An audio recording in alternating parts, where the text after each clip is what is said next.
88,000 सौनकादि ऋषि मानव कल्याण के लिए यज्ञ कर रहे थे, लेकिन उस यज्ञ से पूर्ति का अनुभव नहीं हो रहा था। तभी वहां सूत जी का आगमन हुआ और उन ऋषियों ने सूत जी से मानव कल्याण के प्रश्न किए। क्या प्रश्न किया? श्रेयसां यद् भवेत् श्रेय पावनानां च पावनम् कृष्ण प्राप्तिकरं सस्वत् साधनं तद्वदाधुना। कितना अच्छा प्रश्न है ये। क्या प्रश्न कर रहे हैं? सौनकादि ऋषियों ने सूत जी से प्रश्न किया कि इस कलिकाल में श्रेष्ठ से श्रेष्ठ, पवित्र से पवित्र कृष्ण प्राप्ति का साधन क्या है, कृपा करके हमें बताओ। कलयुग में हम लोगों पे समय नहीं है ज्यादा। आप कहीं ये कह दो कि हिमालय पर जाकर के इतने वर्ष तपस्या करो तब कृष्ण मिलेंगे, तो कलयुग के लोग कहेंगे कृष्ण भगवान बैठे रहो गोलोक धाम में, हम तो नहीं आ रहे। आप कहो कि समुद्र पर जाकर के तप करना पड़ेगा, तो भी कलयुगी जीव नहीं करेगा। इसलिए कलयुग में तप का विधान नहीं है।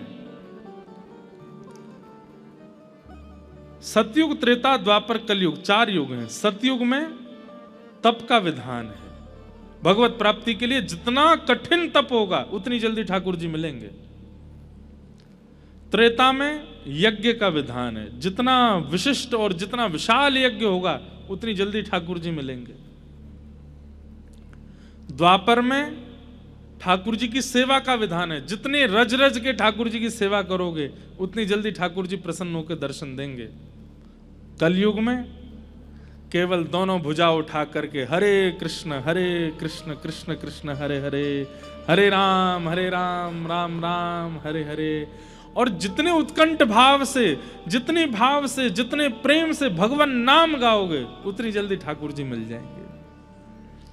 आप भले ही कलयुग में ठाकुर जी को मुकुट उल्टा पहना दो, ठाकुर जी को बुरा नहीं लगता। हाँ, आचार्य चरण आएंगे घर पे तो टोक देंगे, मुकुट उल्टा पहनाया है, श्रृंगार ऐसे नहीं ऐसे करना है, उनको टोकने का अधिकार है। ठाकुर जी को बुरा नहीं लगता। ठाकुर जी कहें अब तू जैसे चाहे कर ले। कलयुग है भैया। हमारे पूज्य नाना जी पंडित श्री कृष्णलाल शास्त्री जी वो इतनी अच्छी व्याख्या करते थे। बोले लाला,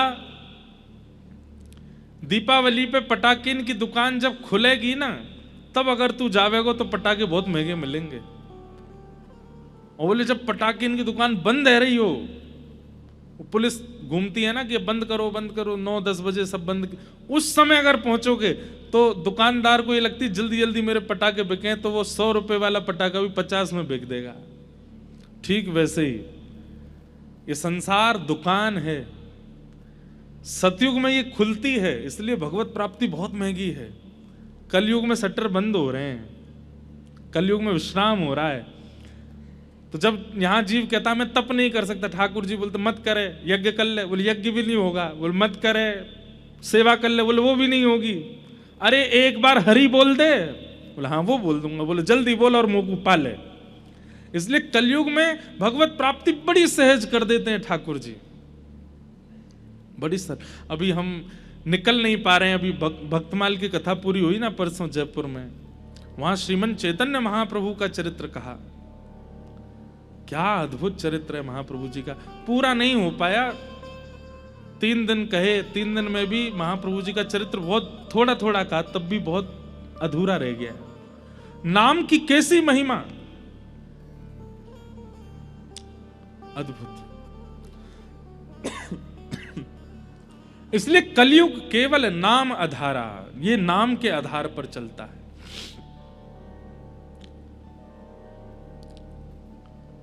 श्रेष्ठ से श्रेष्ठ, पवित्र से पवित्र भगवत प्राप्ति का साधन क्या है?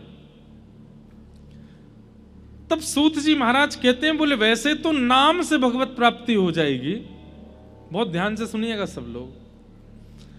आप केवल नाम का आश्रय ले लीजिए, नाम गाना शुरू कर दीजिए। नाम देखिए, मंत्र अलग होता है, नाम अलग होता है। कई लोग जब मंत्र दीक्षा ले लेते हैं तो दीक्षा लेने के बाद बोलते महाराज जी नाम क्या जपना है? नाम आप कोई भी जप सकते हो। श्री राधा जपो, श्री कृष्ण कृष्ण जपो, गोविंदा गोविंदा वेंकट रमना गोविंदा जपो। नाम आप कोई भी जप सकते हो, राम राम जपो। लेकिन मंत्र वही होना चाहिए जो आचार्य चरणों ने आपको प्रदान किया। मंत्र नहीं बदल सकते। नाम आप कितना भी गा सकते हैं, कभी भी गा सकते हैं, कैसे भी गा सकते हैं। तो नाम आवश्यक है कलिकाल में। लेकिन नामी को जाने बिना अगर नाम गाओगे तो उसका प्रभाव इतना नहीं होगा। बात समझ रहे हैं हमारी? आपको दवाई दे दी गई, आपने दवाई ले ली, तो दवाई अपना असर तो करेगी, लेकिन अगर दवाई भीतर जाकर के किस ऑर्गन पे जाएगी, अंदर जाके ऐसे डिसॉल्व होगी, फिर 1 घंटा बाद ऐसा होगा, ये पूरी अगर प्रक्रिया आपको पता चल जाए तो कहीं ना कहीं आप और जल्दी रिकवर करने लग जाओगे और जल्दी ठीक हो जाओगे। ठीक वैसे ही नाम औषधि है, लेकिन जब तक नामी को नहीं जानेंगे तब तक नाम का प्रभाव द्रुत गति से, तीव्रता से प्रकट नहीं हो पाएगा। कलयुग में नाम से ही सिद्धि मिलेगी, लेकिन जब तक नामी को नहीं जानोगे तब तक सिद्धि मिलना, सिद्धि क्या है कलयुग में? भगवत प्राप्ति। और नामी को जानने के लिए कथा का आश्रय लेना पड़ेगा। अब आप जप रहे हैं कृष्ण कृष्ण कृष्ण कृष्ण, लेकिन कृष्ण को जानते नहीं है, तो कृष्ण कृष्ण जपने से लाभ तो मिलेगा, लेकिन जैसा मिलना चाहिए वैसा नहीं मिलेगा। श्री राधा जपते तो हैं, पर श्री राधा रानी के रूप को जानते नहीं हैं, तो उसका क्या फायदा? आस्वादन तो आवश्यक है। मैंने आपसे कहा रसगुल्ला खा लो, आपने कहा कैसा होता? मैंने कहा मीठा। आपने कहा हमने कभी नहीं खाया, कैसा मीठा? मैंने कहा चीनी जैसा मीठा। आपने कहा हमने चीनी भी नहीं खाई। मैंने कहा गुड़ जैसा मीठा। आपने कहा गुड़ भी नहीं खाया। मैंने गन्ने जैसा मीठा। आपने कहा गुड़ गन्ना भी नहीं खाया। तो फिर मुझे पकड़ करके आपको ले जाना ही पड़ेगा, ले भैया खा के देख, ऐसा मीठा। मिठास जब तक चखोगे नहीं या कभी चखा नहीं होगा तब तक उसका आस्वादन। अब मैं मंच से कह दूं क्या, विष्णु विष्णु विष्णु जपने लग जाओ, आप कहोगे उससे क्या होगा? मैंने कल्याण होगा। कैसा कल्याण होगा? बोले जैसा राजा अम्बरीश के साथ हुआ। आप कहोगे अम्बरीश के साथ कैसा हुआ? बोले जैसा ध्रुव जी के साथ हुआ। आप कहोगे ध्रुव जी के साथ कैसा हुआ? जैसा प्रहलाद जी के साथ हुआ। प्रहलाद जी के साथ कैसा? अब मैं कितना भी बताऊं कि उनके साथ हुआ, उनके साथ हुआ, आपको वो तब तक अनुभव नहीं होगा जब तक आप स्वयं आस्वादन नहीं कर लोगे। और वो आस्वादन कराती है भागवत की कथा। इसलिए यहां सूत जी महाराज उत्तर देते हुए कहते हैं, कालव्याल मुखग्रास त्रास निर्णास हेतवे श्रीमद् भागवतम शास्त्रम कलौ कीरेण भाषितम।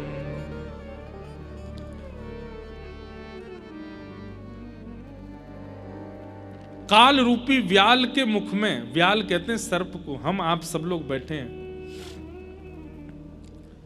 जब हंस अकेला उड़ जाएगा, खाली पिंजरा पड़ा रह जाएगा। हम सबकी स्थिति कैसी है? हम सबके अंदर एक हंस बैठा है जिसका नाम है आत्मा, और ये शरीर क्या है? ये पिंजरा है। इस पिंजरे की शोभा तब तक है जब तक वो हंस अंदर बैठा है। पिंजरा तब तक अच्छा लगता है जब तक पंछी है। किसी दिन अगर पिंजरे का जरा सा भी गेट खुला रह गया, पंछी उड़ जाएगा, फिर पिंजरे की कोई वैल्यू नहीं। हम आप सब लोगों का जीवन ऐसा ही है। हमारी वैल्यू केवल तब तक है जब तक प्राण है, लेकिन ये प्राण कब चले जाएं कुछ नहीं पता। भगवान नहीं करे, हम आज की कथा सुना रहे हैं, पर कल की कथा सुना पाएंगे इसके कोई हमारे पास में कोई गारंटी नहीं है। आप सुन पाओगे इसकी आपके पास कोई गारंटी नहीं है। प्राण कभी भी जा सकते हैं।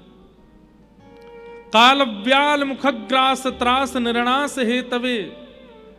ये काल रूपी सर्प के मुख में बैठे हैं हम। कब तक जीवित हैं? जब तक काल का मुख खुला है। सर्प का मुंह खुला है तब तक चूहा जिंदा है। सर्प जैसे मुख बंद करेगा मृत्यु निश्चित है। इसलिए क्या करे? बोले जब तक काल का मुख खुला है प्रयास करे कि उतनी देर में कथा का आस्वादन कर ले, क्योंकि काल ने अगर मुख बंद कर लिया और आपने कथा का आस्वादन नहीं किया तो कहीं ना कहीं आप अपने कल्याण से भटक जाओगे। एक बात हमारी बहुत याद से सुनिएगा।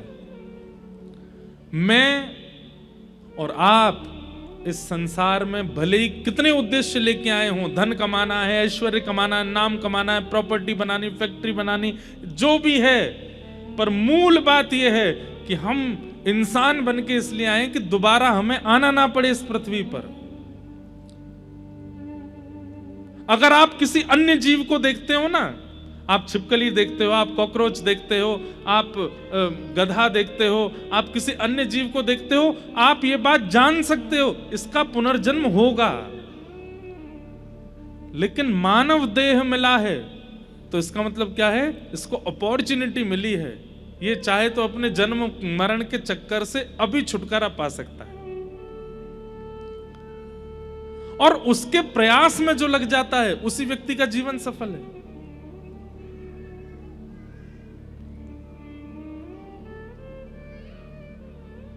इसलिए भैया भागवत का आश्रय ले लो। काल आवे, मृत्यु आवे, उससे पहले पहले भागवत जी का आस्वादन करते हुए जीवन में जो जो वक्ता बताते हैं उनको अपने जीवन में इंप्लीमेंट करना शुरू कर दो, लाना शुरू कर दो, उसी से कल्याण हो जाएगा। और नाम का आश्रय ले लो। श्रीमद् भागवतम शास्त्रम कलौ कीरेण भाषितम। इस कलिकाल में भगवत प्राप्ति का श्रेष्ठ से श्रेष्ठ, पवित्र से पवित्र यदि कोई साधन है तो वो साधन भागवत की कथा है।